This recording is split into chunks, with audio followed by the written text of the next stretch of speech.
Good evening, I'm Klaudia Czerwińska and you're watching World News Tonight live from Warsaw.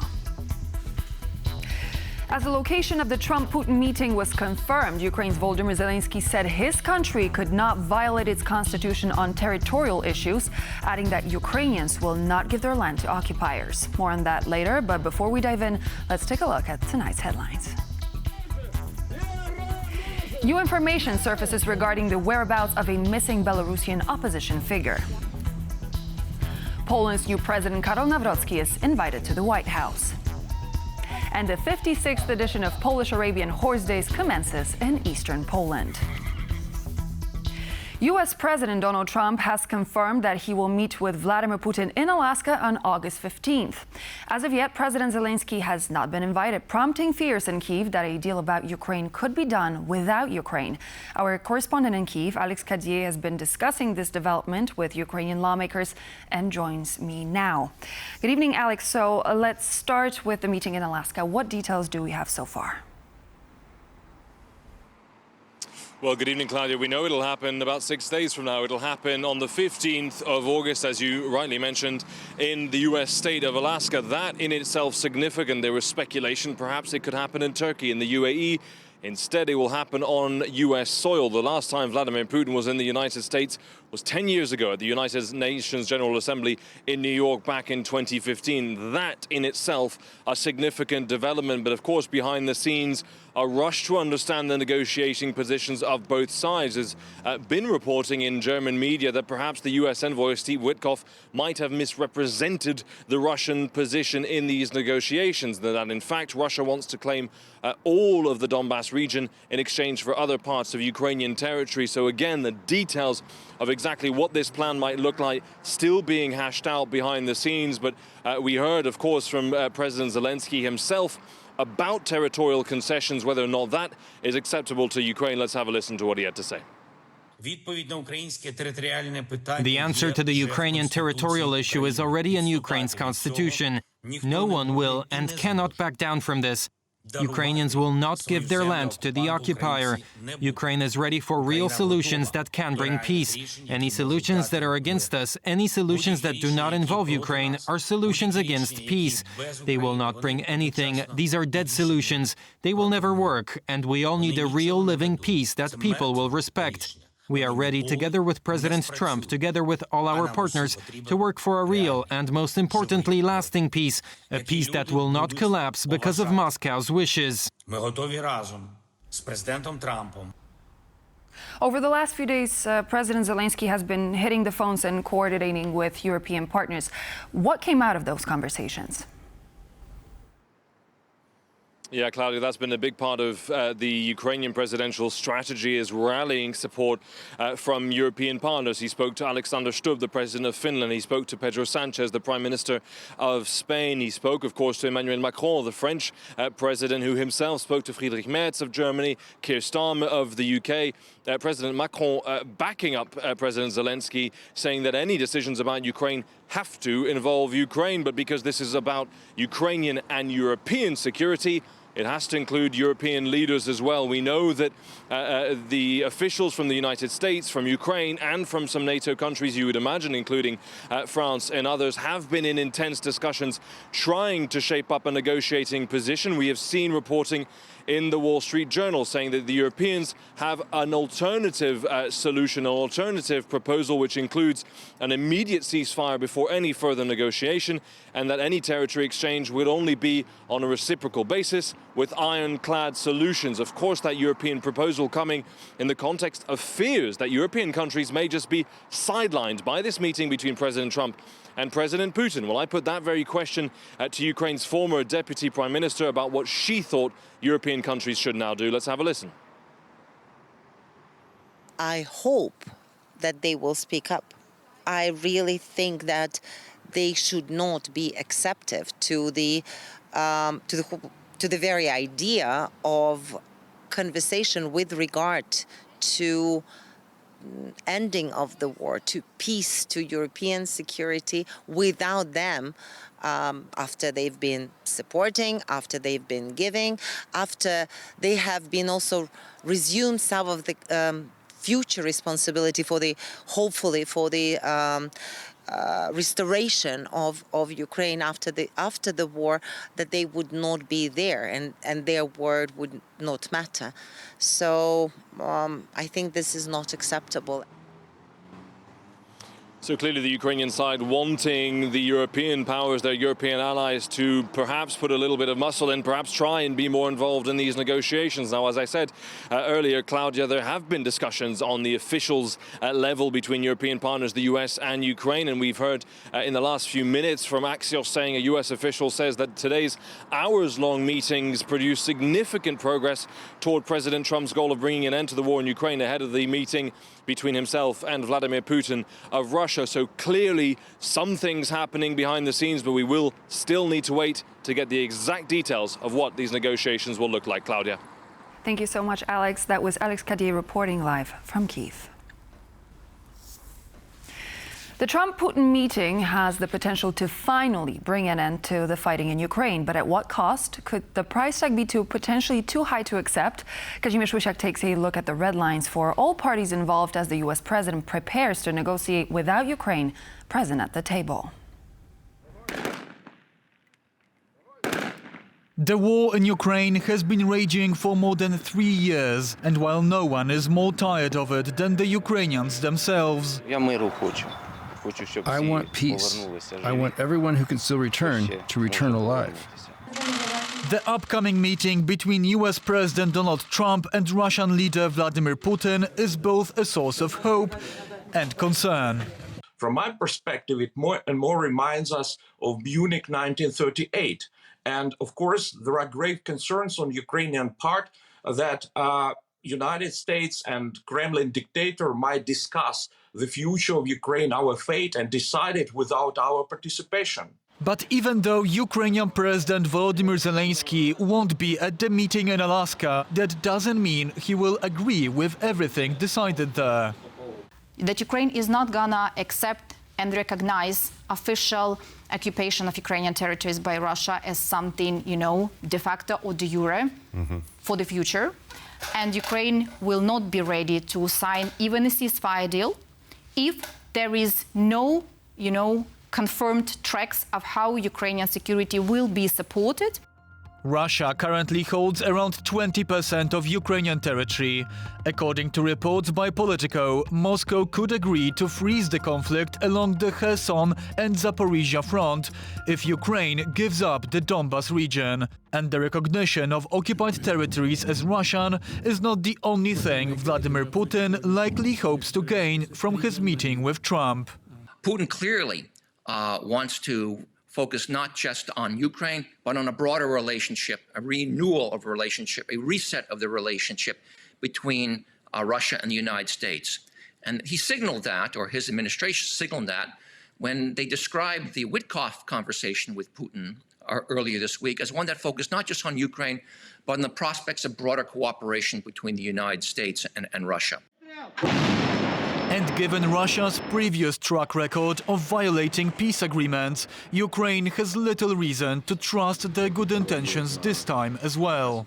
Putin is not interested in peace or ceasefire. For him, even ceasefire, which allows Ukraine to survive as a state, means political and maybe even physical death.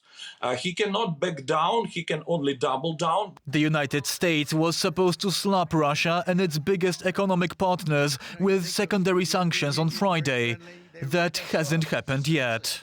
They are masters in playing time and taking in any concession that Ukraine or anybody else would make towards them, and then just proceed as planned. And it's especially difficult to trust the intentions of someone who started the war in the first place. No, I do not believe in these talks, because Russia, from the time of the Soviet Union, fought with everyone. And today the Russian Federation fights with everyone. For TVP World, I'm Kazimierz Wysiak. For 5 months, Polish security services and Belarusian opposition activists have been searching for Anzhelika Melnikava, the former spokesperson of the Belarusian Coordination Council. She went missing in March of 2025 along with her children, and since then speculation has run wild about the reasons for her disappearance. Anastasia Yanchenko has more in her report. Anzhelika Melnikava had access to critical information about the Belarusian opposition. Her disappearance resulted not only in the loss of this information, but also of related funds. She left Poland and the European Union in February, traveling through the United Kingdom and Sri Lanka. In March, communication was lost. For many weeks, her travel route remained a mystery. We know only her travel route. It ends in the UAE. Neither Polish intelligence nor other countries' agencies have been able to find her. A person cannot simply disappear without help. The Polish National Prosecutor's Office is investigating her disappearance. According to former Belarusian ambassador to Poland, Paweł Latuszko, third parties were likely involved, as the opposition faces constant pressure from the Lukashenko and Putin regimes. The security services are trying to recruit them in the interest of the dictators Lukashenko and Putin. Just last week alone, there were 7 recruitment attempts targeting our team. In total, the security services mentioned the names of 17 of our staff members in their communications. This is blackmail. So far, the investigation has produced no results, raising fears that Melnikava may have been killed. We don't know if she is alive. We don't know what is happening to her. We don't know what happened since February, basically, with her. And I think that this situation shows how dangerous and how brutal Lukashenko's regime is. There are several theories surrounding Melnikava's disappearance, as well as motives. Investigative journalists from independent media outlets Insiders told TVP World she was romantically involved with a man linked to the Belarusian KGB, or state security. Maybe they use this romance to get closer to her. Maybe they use this romance, to weaken her, to manipulate her. It's also possible. But again, we should look at the evidence. Polish authorities have not confirmed any of the possible scenarios. Melnikava's case remains open. Several hundred people gathered together in the very heart of the Polish capital, Warsaw, in Piłsudski Square to join an anti-Lukashenko rally on Saturday. The demonstration coincides with the 5-year anniversary of the likely rigged Belarusian presidential election. TVP World's Randy Potts joined the march and spoke to those who continue the fight for Belarusian independence beyond its borders. Amid calls for a new Belarus and long live Belarus, Warsaw's Piłsudski Square drew hundreds of people on Saturday to protest against Alexander Lukashenko, a man who describes himself as the last and only dictator in Europe. I know that history is cyclical. After dark times, good always follows. Sooner or later, the entire regime will collapse. One way or another, this will all come to an end, just as we've seen throughout history. With the Russian Empire, the Soviet Union, nothing lasts forever. We want to show the whole world that there are many political prisoners in Belarus, and that dictatorship is thriving. Recently, Lukashenko said that he will not run for president again and will step down at some point. TVP World asked Belarusian opposition leader Svetlana Tsikhanouskaya for her reaction, and she told us, Belarusian people have heard this for 30 years already, so he's lying as usual. At the rally, one artist came to showcase a dress she made to honor those imprisoned by Lukashenko after the rigged election results in 2020. This dress consists of portraits of political prisoners in Belarus. Some of them are free, and when they come back to me after years, they tell me thank you, that I create this dress as a gesture. With Lukashenko imprisoning an increasing number of political prisoners, the anger of these protesters is expected to only grow. For TVP World, this is Randy Potts. A sign of affection or business as usual. U.S. President Donald Trump has invited Polish President Karol Nawrocki to the White House for an official working meeting on September 3rd. The news was announced by Paweł Szefernaker, Nawrocki's chief of staff, on social media on Saturday. This will be the official second meeting, as the two presidents met previously as part of President Nawrocki's election campaign. Trump sent an official congratulatory letter to the new president of Poland on his inauguration day, inviting Karol Nawrocki to the White House for a second time, Szefernakė wrote on his X profile. Following a phone conversation with President Trump on June 10th, then President-elect Nawrocki announced that he had invited Trump to Poland and that he had also received an invitation for a meeting at the White House. The two have met once before. Trump welcomed Nawrocki to the Oval Office as a presidential candidate in May, which was seen as an endorsement in the election campaign. In a country where abortion is illegal except for cases where the pregnancy is a result of a criminal act or when the woman's life or health is in danger, the Abotak Abortion Clinic provides a safe space for women who have been faced with a difficult decision of whether to terminate their pregnancy. Aisha Baji took part in the fundraiser meant to finance the further operation of the center, helping women. Poland has some of the most restrictive laws when it comes to abortion in Europe. And yet, I'm standing in the first and only abortion center here in Warsaw, just in front of the Polish parliament. Here's how. What we do is actually legal. We give people information what actually Polish doctors could also do, like giving them choices and the possibilities to decide whether they want to continue the pregnancy or just want to decide to stop these pregnancies. And if they decide to stop the pregnancy. In Abotak Abortion Center, women receive support accessing abortion pills. They get information on where and how to order these pills, but they are not given or sold on location, which is illegal in Poland. Any person providing direct help could face up to 3 years in prison. Under the previous socially conservative government, which championed traditional Catholic values, a near-total ban on pregnancy terminations was introduced in 2020, including in cases of fetal anomalies. That move sparked mass street protests. A UN report published in 2024 concluded that Polish abortion laws were violating human rights. They're going to war with Poles, with their families, threatening economic security and the stability of Polish families. The hopes of women's rights activists were raised when centrist Prime Minister Donald Tusk's Civic Coalition took power in December 2024. Almost been 2 years when we have the new government and nothing has changed. Abotak Center operates solely with private donations and mostly by selling merchandise they make themselves, or via fundraisers. This one even had a special meaning for Warsaw's Belarusian community. Every 9th of August we're trying to make something, valuable for Poland, so we choose to have the collaboration with Abotak, fundraise some money. But working in the center isn't always as colorful as their decorations or events. They attack me when I'm coming here, so they have those trumpets, vuvuzelas, and they put it next to my ear, so that's why one of the reasons I don't hear the same. Even so, their efforts do not go unnoticed. The support we are receiving from people who needed our help or just wanted to give us support is massive. According to recent studies, more than half of Poles support legalizing abortions up to the 12th week of pregnancy. Right behind me is the Chancellery of the President. Just a few steps away is the Polish Parliament and the headquarters of the ruling Civic Coalition Party. As you can see, the center operates within sight of Poland's political heart. Abortion remains one of the most decisive debates in Poland up until today, and it doesn't seem to be going away from Polish public life. This is Aisha Baji reporting for you for TVP World from Warsaw. For the 56th time in history, lovers, breeders and buyers of Arabian horses are flocking to the Polish town of Janów Podlaski for what is known as the legendary Polish Arabian Horse Days.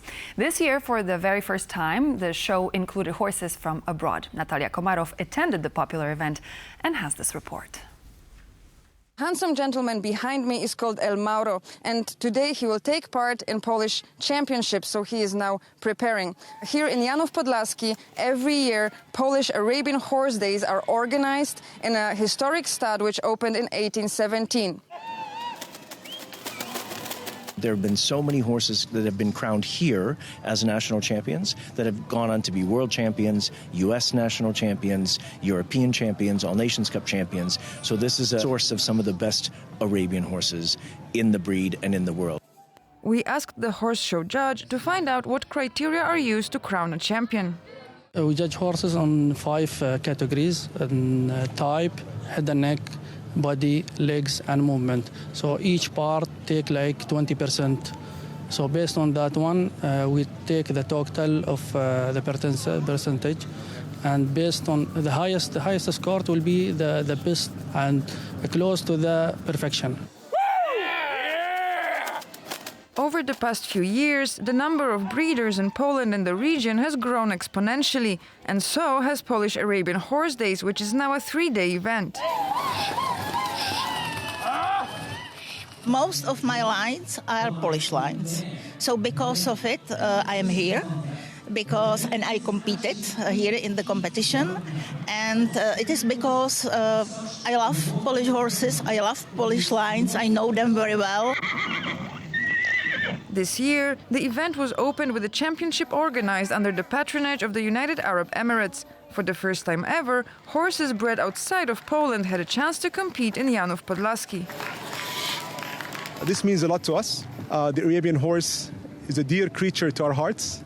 We come from Arabia, and we're very happy to share this legacy with the world, and we're very happy to see the appreciation that the Arabian horse has received in Poland in general, and here in Janów Podlaski in particular. The event will culminate with the prestigious Pride of Poland auction. The whole world is visiting here, Poland, nowadays for the auction. We have outstanding quality horses, of course, but the market is not easy at the moment. So we will see what's going to happen. But of course, we will do our best to bring all the horses to a new owner somewhere around the globe. For TVP World, Natalia Komarov. Many new developments have occurred since last night's World News Tonight announced the planned meeting between Donald Trump and Vladimir Putin. From details on the location of the meeting and statements on territorial concessions by Zelenskyy to the issue of a misunderstanding between Witkoff and the Kremlin, we bring you the latest with my next guest, Elizabeth Braw, a senior fellow at the Atlantic Council. Thank you so much for joining me on the program. It's great to have you back. Thank you. So the meeting is set to take place in Alaska on Friday. Alaska historically is a place of what could possibly be one of the worst deals Russia ever made with the U.S. historically. Apparently that was also, the place was a suggestion of the Russian officials. What do you think is the significance of the decision, and why Alaska? Well, Alaska is the Arctic part of the United States. In other words, the part of the United States the closest to Russia. Russia is a big nation, and that's where essentially the two countries meet. And I remember with some amusement the election campaign of 2008 in the United States, when Sarah Palin, the then governor of Alaska, who was the running mate of John McCain, said that she could see Russia from her window in Alaska. That's how close it is, although I do doubt that she could actually see Russia from her window. So what would you say, what's Donald Trump's plan for this meeting? I mean, he seems to be aiming to be this bringer of peace. Is there a chance that he might potentially be tricked by Vladimir Putin because Russia wants to play for time when it comes to those sanctions that the U.S. is imposing? Vladimir Putin has been very good at stringing Donald Trump along so far, or tricking him, as you say. It is interesting also, I should that this meeting is taking place outside Russia and outside the immediate Central Asian neighborhood of Russia, considering that Putin is under an arrest warrant from the ICC. So he does travel abroad at some risk. I don't think it would be possible, for example, to have had this meeting in Helsinki or indeed in Warsaw or any other European country. But in terms of the meeting, what Putin will try to do once again, as he has done several times, is to suggest to Donald Trump that he is acting in good faith and that he does want a peaceful solution, and that he is not the hurdle on the road to a ceasefire and to peace, but that Ukraine is. And he has managed to make that case successfully in previous conversations with Donald Trump. But this is, I think, the most significant one so far, considering that Trump has been I think he has discovered what was going on, what Putin was doing, and he has been quite impatient with Putin. So he doesn't come with as much goodwill towards Putin as may have been the case in previous meetings. So Putin will have to use even more of his tactician skills this time. One of the very important points of discussion ahead of that meeting, which is set to take place in Alaska on the 15th of August, is the territorial concessions when it comes to negotiating ceasefire and potential peace. And we know that President Trump actually came up with some statements to which there was a response from Volodymyr Zelenskyy, who said that his country could not violate its constitution on territorial issues, adding that, quote, Ukrainians will not give their land to occupiers. Realistically, how likely is Ukraine to keep its occupied oblasts, the one that are being currently taken by the Russian forces? Is that this is an extraordinary situation where the issue at hand, i.e. Ukrainian land essentially being granted to Russia as a result of these meetings, that is taking without Ukraine in the room. It is extraordinary that the negotiation, as planned, doesn't involve Ukraine. And as for Volodymyr Zelensky's comments, he is in no position to give up Ukrainian land or to agree to Ukrainian territory being given up. According to the Ukrainian constitution, as President Zelenskyy, such things can only be decided by the people of Ukraine in referendum. It's not for him to agree to any sort of territorial, but as things stand, he's not even being asked to be part of the negotiation in which such concessions could be made. So it is an extraordinary situation for Ukraine, and I think a very unfortunate one. So do you think that Ukraine actually has some sort of leverage to not give up those territories? I mean, regardless of whether or not Volodymyr Zelenskyy is going to be invited to that negotiating table. I mean, there's been the signing of, for example, the minerals deal, and everyone thought that this is going to be some sort of safety guarantee. Do they have leverage to not have to give up those oblasts?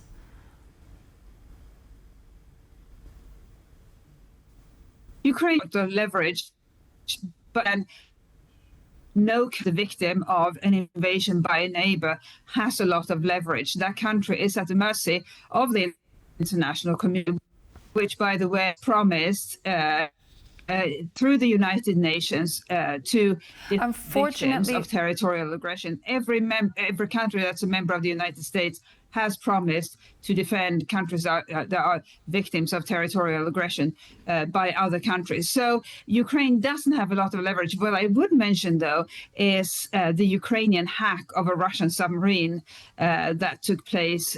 It's an extraordinary success for the Ukrainians. We don't know yet they managed to. And so this was Elizabeth Bra, Senior Fellow at the Atlantic Council.